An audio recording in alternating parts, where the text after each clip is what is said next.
Hey everybody, how are we doing today? We're only about 1 week away from Spongebob Squarepants Battle for Bikini Bottom Rehydrated launching on the PlayStation 4 and Xbox One and Nintendo Switch. And I thought I would make a video explaining 5 of the reasons that I'm really excited for this game to come out to next-gen consoles, or current-gen consoles, I suppose they are now. Because honestly, I'm really excited to play this game again on the PlayStation 4. Let's dive in and take a look.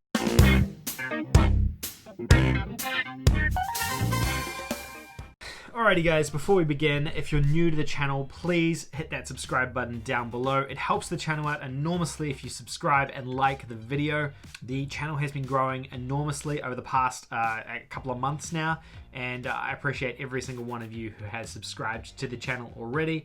But if you're new here, please consider subscribing. I release videos every single day, and I do videos with top 10 lists, easiest trophies, and PlayStation news daily now. So as I said, Spongebob comes out in less than a week's time now. Actually, technically it's just over a week's time now from THQ. Spongebob Squarepants Battle for Bikini Bottom Rehydrated on the PlayStation 4, Xbox One, and Nintendo Switch. And I wanted to go over 5 of the reasons that I'm really excited for this game. So let's dive in with reason number 5. So one of the unique things about this is that this game now features a brand new multiplayer mode that wasn't present in the original game on the PlayStation 2 or Xbox. Or GameCube, I guess, for that matter, because it was on all 3 of those. This game features a new online and offline horde mode, or multiplayer mode. I think they're just calling it multiplayer mode, but it basically is a horde mode. You and your friends can take on a number of different enemies, and yeah, it's something really, really interesting and different. Ordinarily, when we get a remastered game or a remade game like this, we don't get an entirely new mode added to it. And maybe I'm talking out of turn. If people can like come up with a game that's done that, then let me know. But I think this is kind of unique and interesting for this. Obviously, the developers cared enough about the game to go ahead and develop this whole entire mode. Like I said at the top, it can be played both offline with a second controller as well as online. And you get to play as like a number of characters who feature in the game, but you can't play as them in the game, like Squidward, Mr. Krabs, and Gary as well. And I guess that goes on to point number 2 of things I'm excited about, which is playing as Gary the snail. I always wanted to play as Gary in the original game when it came out, and I kind of like, I'm just super happy that you can play as him. I know it's only in this online horde mode, which is a bit janky. It'd be nice if they had incorporated him into the original game somehow, so you could play as him through the main game.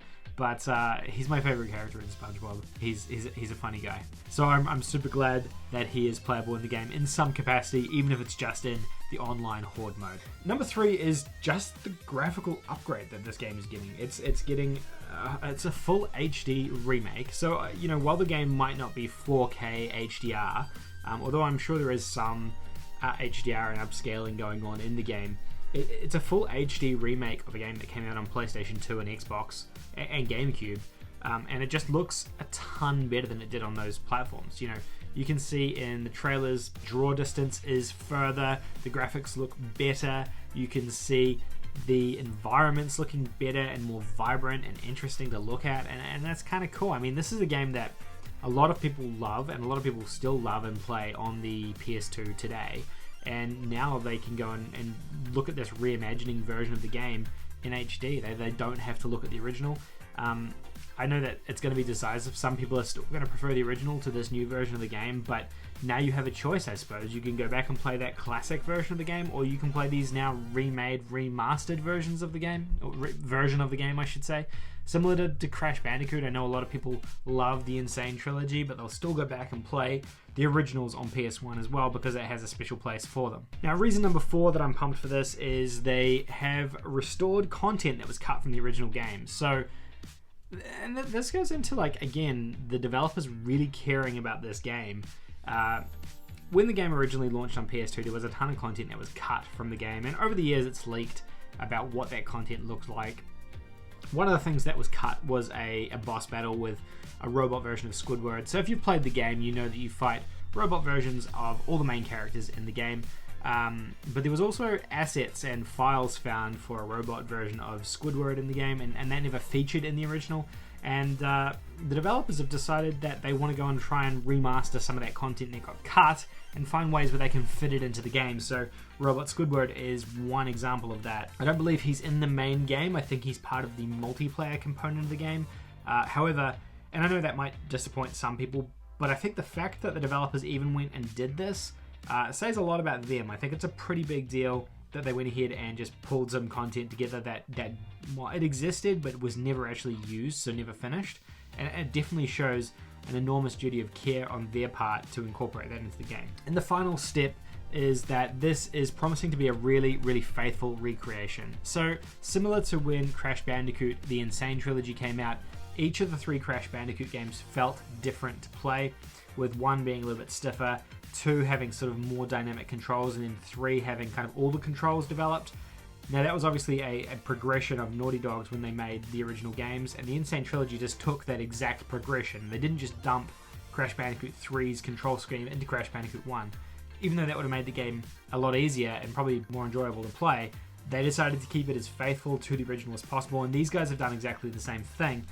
Even in some interviews they've said that there are particular glitches and bugs in the game that they're keeping in the game because the speedrunning community uses them and really likes them, and that's kind of what made the original game what it was, and so they've decided to keep a lot of that stuff in the game and make it as faithfully recreated as possible. Now there's some stuff that they obviously have fixed, however not everything has been patched out, I guess, in terms of bugs and jankiness. And honestly, again, I think that's a really cool thing. I think the developers are showing that, yes, we're trying to make this as faithful and loyal to the original as possible by making sure that we win all the fans over that way, but then we're also adding a bunch of new content in that was removed.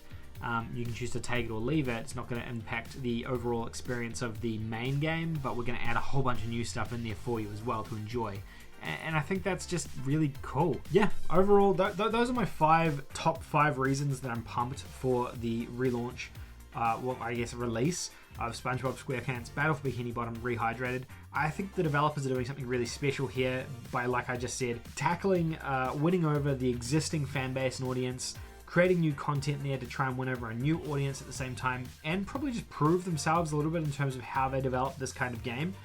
This could be their way of getting into THQ's good books to produce their own unique SpongeBob game that's not just a remake or a remaster as well, which would be pretty awesome to see, to be honest, because the last couple of SpongeBob games that have come out on the, I guess, PS4 and PS3 haven't been very good. So maybe these guys, having put so much love and care into this remake, would have been able to show that to the publisher and say, hey guys, like, there is something here.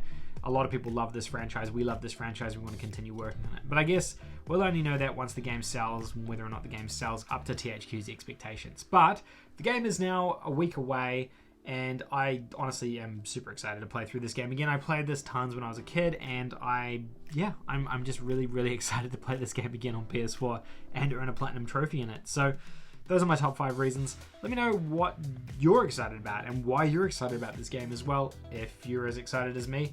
This comes out after The Last of Us is all finished and gone, so we can play through The Last of Us, we can be done with that, and then this game comes out, we can enjoy another nice easy platinum out of it. A bit more of a relaxing platinum as well compared to The Last of Us.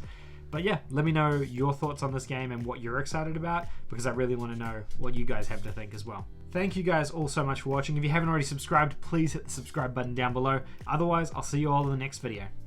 Bye for now.